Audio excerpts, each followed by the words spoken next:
Handbook for the New Paradigm, a personal message for you. 7. Around the World in 80 Days was a marvelously funny satire on good and evil in competition. Don't we wish that the same scenario in one's own reality could be as carefree and funny with all the pratfalls and hair-raising potentially dangerous scenes? You can rest assured that the observers of the play upon the stage of planet Earth are not laughing at the similar scenes as they pass through your manifested reality.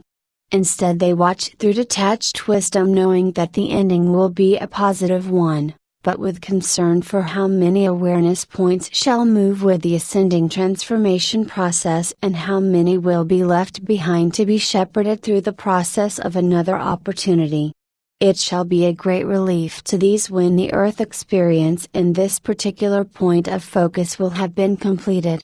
Just how it shall all come together has become of major interest, for indeed you have created your own grand and spectacular stage play.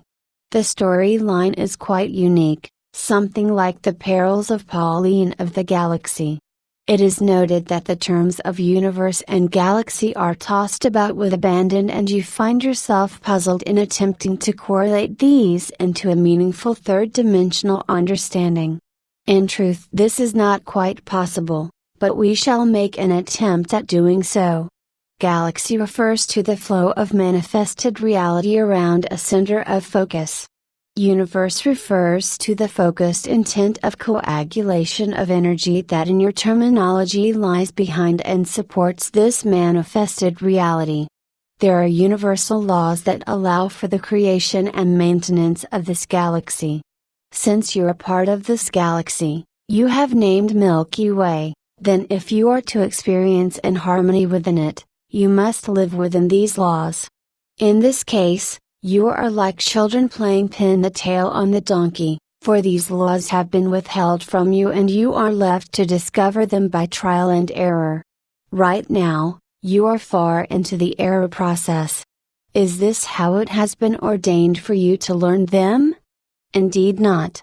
The blindfold has been deliberately placed upon you and you have been fooled into thinking that you have no right to remove it.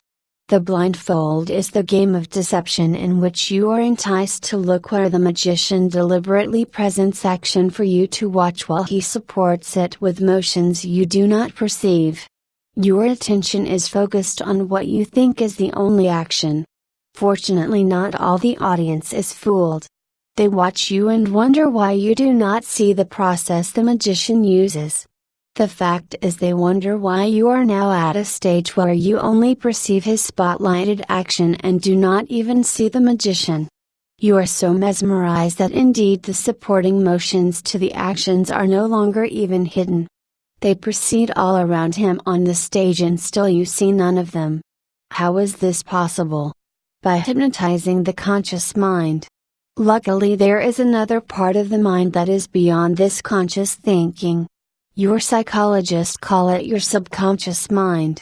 They have painted it as holding your perception of life hostage because it is full of dark, horrible experiences perpetrated on you by well-meaning but abusive parents. As a result, you fear it and block it from participating in your experience of life. Why is the word life capitalized? Because that is the purpose of your experience on this planet. You are alive, that is aware of experiencing this life energy moving through you and played out on the screen of your observing ego mind.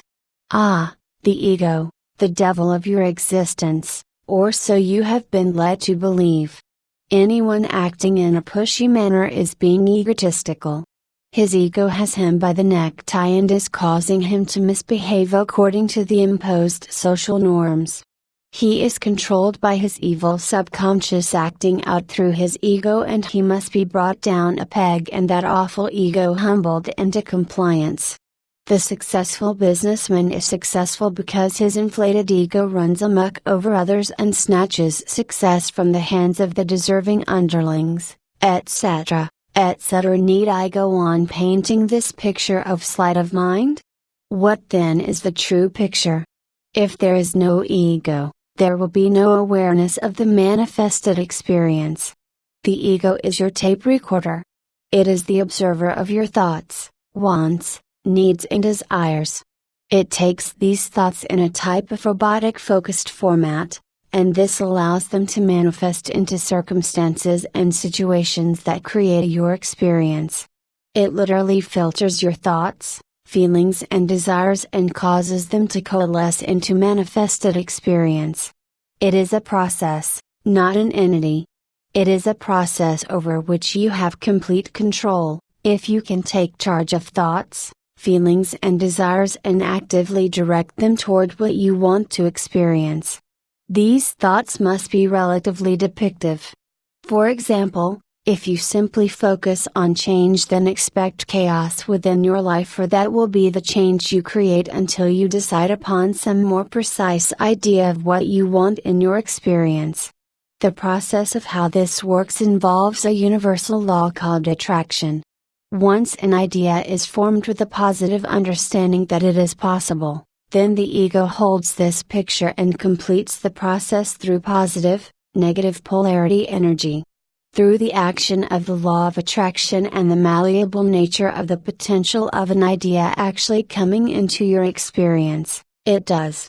Since instant manifestation of ideas on this planet at the moment is very difficult, the ego incorporates the process within your supporting idea of time.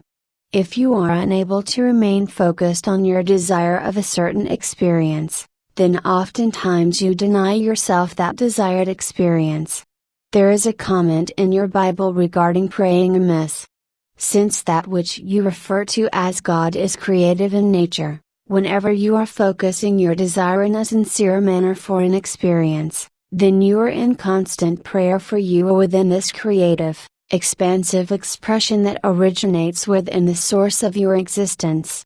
But, what if you are asking for something that would cause problems for someone else? The law works. But, there is an effect for that which you have caused. As noted above, you are using the universal law of attraction, and its process involves like energy attracting more like energy. If you cause a problem for someone else as a purposeful use of this law, then what you create for someone else, you also will experience.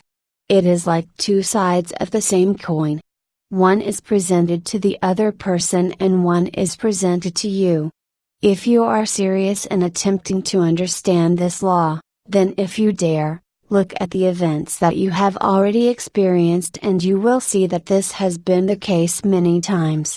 When you have wished a blessing for someone else, you also experienced one, not in exactly the same way, but in something of meaning that came within your life. Consider also difficulties. I believe there is a reference in the Bible that instructs you to put a guard on your mouth, for the words, including thoughts, that come forth do not return to you empty. In utilizing this understanding, you must hold the desire steadily within your consciousness. If you are in desire by wishing to create a problem in the life of another, you have time early in the process in which to reconsider and to withdraw the focus of that intent. Then it will not manifest for them to experience.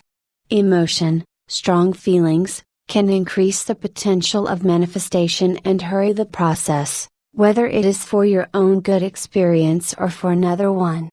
The opposite is also true. It is time for the entertainment portion of this purposefully written portion of the play, and the distraction of your attention from your purpose for being within this experience on planet Earth to end. Now you must decide whether to take back your power, remove the blindfold of your own volition, or wait until it's removed for you. The picture will be even more shocking if you wait, for you will be totally unprepared for the scene planned for you to view. There is little time remaining for you to make your decision. The glitzy world you are living within is an illusion. Behind its facade is another one that plays out a game of power that requires your total cooperation in the giving over of your creative power willingly by overwhelming your sense of possessing any personal power whatever. Example: but, what can one person do? Sound familiar? Answer: more than you can possibly imagine, but first you must realize that you have the power.